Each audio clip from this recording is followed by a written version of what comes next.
President Trump capped his first week in office by welcoming his first foreign leader visit to the Oval Office, UK Prime Minister Theresa May.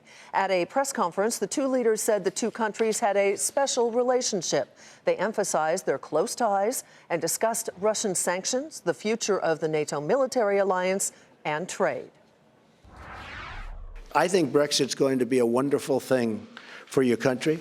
I think when it irons out, you're going to have your own identity, and you're going to have the people that you want in your country, and you're going to be able to make free trade deals without having somebody watching you. But focus quickly turned to Mexico and the relationship between the two countries. Today, President Trump and Mexican President Enrique Peña Nieto spoke by phone for about an hour. The conversation described as friendly, just one day after tensions over the building of a border wall escalated. Michelle Caruso-Cabrera reports from the White House.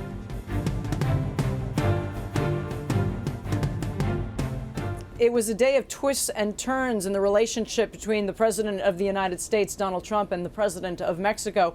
We learned that they both had an hour-long phone call this morning to discuss what's happened over the last couple of days. Here's how President Trump described that phone call in his news conference today with the UK Prime Minister Theresa May. We have a really, I think, a very good relationship, the President and I. And we had a talk that lasted for about an hour this morning. And we are going to be working on a fair relationship and a new relationship. But the United States cannot continue to lose vast amounts of business, vast amounts of companies, and millions of people losing their jobs. That won't happen with me. We're no longer going to be the country that doesn't know what it's doing.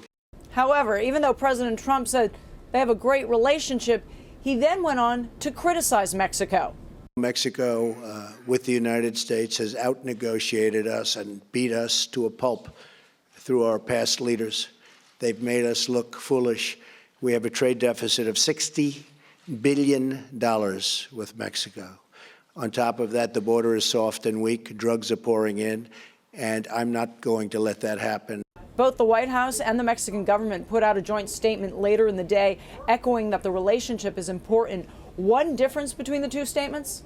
The statement from the Mexican government was much more explicit in saying that the two presidents had agreed not to speak publicly about who is going to pay for the wall.